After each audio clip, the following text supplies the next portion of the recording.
और इधर दिल्ली के सीएम अरविंद केजरीवाल को एक बार फिर से बड़ा झटका लगा है। दरअसल राउज़बेली कोर्ट ने शराब घोटाले मामले में केजरीवाल को 14 दिन की न्यायिक हिरासत में भेज दिया है। देखिए रिपोर्ट।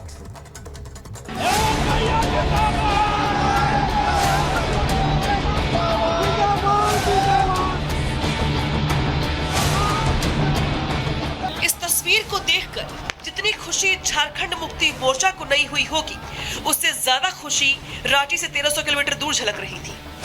आम आदमी पार्टी को उम्मीद थी कि अब केजरीवाल का वनवास खत्म हो जाएगा, लेकिन कोर्ट ने केजरीवाल को एक बार फिर 14 दिनों के लिए तिहाड़ भेज दिया। उसके बाद आम आदमी पार्टी के नेताओं की खिलाफत का शोर गूंजने लगा। ईडी की कोर्ट ने अरविंद केजरीवाल को जमानत दे दी और ये कहा कि ईडी दुर्भावना से काम कर रही है, ईडी बायस्ड है। और जब ईडी कोर्ट से अरविंद केजरीवाल को जमानत मिल गई तो हाई कोर्ट से बगैर आदेश की कॉपी के उस ऑर्डर के ऊपर स्टे ले लिया गया। सीबीआई को भेजकर नियम, कानून, संविधान सबको ताक पर रखकर अरविंद केजरीवाल को दोबारा गिरफ्तार कर लिया गया। केजरीवाल को कभी बेल, कभी जेल, और सबको लेकर सियासत गर्मा गई है। बीजेपी अरविंद केजरीवाल को शराब घोटाले का किंगपिन मानती है, तो वहीं केजरीवाल की रिहाई के लिए आम आदमी पार्टी सड़कों पर उतर आई है। कोर्ट ने केजरीवाल को राहत नहीं दी है, लेकिन नेताओं के बीच जुबानी जंग जारी है। जांच एजेंसी ने एक प्रोसेस ऑफ लॉ के तहत अरविंद केजरीवाल को गिरफ्तार किया, लेकिन ये धरना प्रदर्शन करेंगे और भ्रष्टाचार के मुद्दों से ध्यान भटकाने के लिए इस तरह की हरकतें करते रहेंगे। तो लगातार जिस दिन से एक्साइज स्कैम, मैं खुशी से कह सकता हूँ, हमने खुद ने एक्सपोज करा था दिल्ली में, तब से लेके लगातार हमने उस समय के शासन से यही बात रखी थी, एक्साइज स्कैम में पूरी जांच होनी चाहिए। जो कोर्ट का निर्णय है, देखो कोर्ट सबसे बड़ा कोर्ट होता है, उसी पे सबका विश्वास है। मुझे पूरी उम्मीद है एक्साइज स्कैम का जो सच है वो सबके सामने आएगा, और जिस तरीके से लाखों करोड़ों रुपए का घपला इस सरकार ने एक्साइज स्कैम में करा है वो पब्लिक के सामने आएगा। केजरीवाल के खिलाफ अब कांग्रेस भी मुंह खोलने लगी है। वैसे शराब घोटाला हुआ है, इसमें कोई शक नहीं है। हालांकि उसमें केजरीवाल का रोल है या नहीं, इस पर अदालत को फैसला करना है। रही बात केजरीवाल की, तो अगर वो बेगुनाह है तो इसमें कोई शक नहीं कि वो पाक साफ होकर बाहर निकलेंगे। Bureau report, Republic Bharat. और इधर राधा रानी पर दिए गए बयान को लेकर कथावाचक प्रदीप मिश्रा ने माफी मांग ली है। उन्होंने दंडवत प्रणाम करके माफी मांगी है। देखिए रिपोर्ट।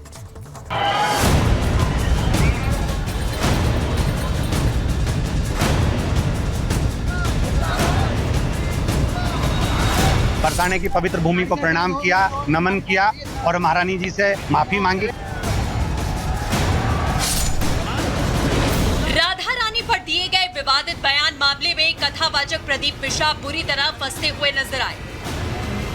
ब्रज के संतों में इस मामले को लेकर खासा आक्रोश देखा गया और दिया गया एक अल्टीमेटम कि 4 दिन के भीतर प्रदीप मिश्रा बरसाना पहुंचकर माफी मांगे, नहीं तो ब्रज में प्रदीप मिश्रा को घुसने की अनुमति नहीं मिलेगी।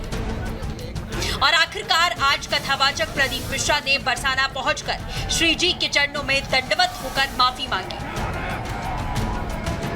सिर्फ माफी ही नहीं, पंडित प्रदीप मिश्रा ने इस पूरे विवाद पर सफाई भी दी और साफ कहा कि मेरी वाणी से किसी को ठेस पहुंची तो उसके लिए मैं माफी मांगता हूँ। ब्रजवासियों के चरणों में दंडवत माफी मांगता हूँ। लाडली जी और बरसाना सरकार से क्षमा चाहता हूँ। माता राधा रानी के चरणों में आज यहाँ पर आना हुआ और लाडली जी ने खुद इशारा कर कर बुलाया तो तुरंत यहाँ आना हुआ और और ब्रजवासियों के बीच आना हुआ। मेरी वाणी से, मेरे शब्दों से जो भी चोट लगी हो उसके लिए मैं क्षमा चाहता हूँ। मेरी महारानी जी से, मेरी राधा रानी जी से, किशोरी जी से, लाडलू जी से क्षमा चाहता हूँ। दरअसल राधा रानी पर दिए बयान का वीडियो जैसे जैसे सोशल मीडिया पर फैलता चला गया, वैसे वैसे संतों का आक्रोश बढ़ता चला गया और विवाद बढ़ते ही पंडित प्रदीप मिश्रा से माफी की मांग लगातार की जा रही थी। राधा रानी पर की गई टिप्पणी पर प्रेमानंद महाराज ने भी पंडित प्रदीप मिश्रा को फटकार लगाई थी। उन्होंने कहा था कि शास्त्रों का ज्ञान प्रदीप मिश्रा को नहीं है तो व्यासपीठ पर बैठकर ज्ञान नहीं देना चाहिए। इसी के बाद मथुरा महापंचायत में संतों ने पंडित प्रदीप मिश्रा से माफी की बात कही थी। पंचायत ने कहा था कि वो 4 दिन में बरसाना आकर माफी मांग ले। संतों ने प्रदीप मिश्रा को खुली चेतावनी दी और कहा कि हम बयान के खिलाफ FIR दर्ज नहीं करा रहे, लेकिन अगर प्रदीप मिश्रा ने 4 दिनों के अंदर माफी नहीं मांगी तो हम बड़ा आंदोलन जरूर करेंगे। हालांकि आज की माफी के बाद ब्रज में संतों ने इस माफी को स्वीकारा और साफ किया कि आज से ब्रजवासियों और संतों को प्रदीप मिश्रा से कोई समस्या नहीं, लेकिन आगे भी कोई बयान या टिप्पणी करने से पहले संतों को पूर्ण ज्ञान लेना बेहद आवश्यक है। सनातन धर्म का मामला है, हम अब नहीं चाहते। हमें हमारे संतों ने इस प्रकार का ज्ञान दिया है कि वो तो मूर्ख है, मगर उसके साथ हमें अपनी मूर्खता आगे इस प्रकार की नहीं करनी है। इसलिए हम इस एपिसोड को यहाँ जरूर समाप्त करेंगे। राधे रानी के दरबार में आए और उन्होंने राधे रानी के सामने अपनी नाक रगड़कर माफ़ी मांगी। सभी ब्रजवासियों से उन्होंने माफ़ी मांगी। आज हृदय बहुत ही खुश हो गया, क्योंकि भगवान कृष्ण के ब्रजभूमि में जहाँ राधे रानी का कोई अपमान कर दे तो ब्रजवासी कैसे सहन करेंगे। हम सभी ब्रजवासियों को, सभी सनातन हिंदुओं को प्रदीप मिश्रा से कोई शिकायत नहीं है। उन्होंने गलती की, उसके लिए माफ़ी मांग ली।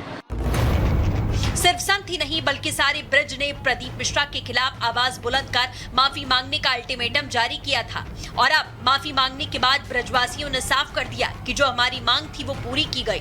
कोई कितना भी बड़ा क्यों ना हो, गलत किया है तो भगवान के आगे झुकना पड़ेगा। माफी मांगी है सबसे और बोला है कि जहाँ जहाँ मैं कथा कहूँगा वहाँ भी मैं सब भक्तों से हर कथा में माफी मांगूंगा। और आज का जो उससे प्रेशर जो बना और जो क्योंकि उसकी मति राधा रानी ने सही करी, जो आज आ गया और उसका जीवन सफल हो गया, और नहीं तो वो नरक में भी उसको जगह नहीं थी। ब्रजवासियों का रोष था और ब्रजवासियों की एक ही मांग थी कि राधा रानी की चौखट पे आकर के नाक रगड़ करके माफी मांगे। राधा रानी की चौखट पे साष्टांग प्रणाम किया और वो पड़े रहे। हम यही चाहते थे, क्योंकि जिससे कि संदेश जाए कि गलत कोई भी बोले तो उसको भी भगवान के आगे झुकना पड़ता है। कुल मिलाकर संतों के रोष और ब्रजवासियों के क्रोध के आगे पंडित प्रदीप मिश्रा को दंडवत होकर राधा रानी के चरणों में माफी मांगकर इस पूरे विवाद पर पूर्ण विराम लगाना पड़ा। Bureau report, Republic Bharat.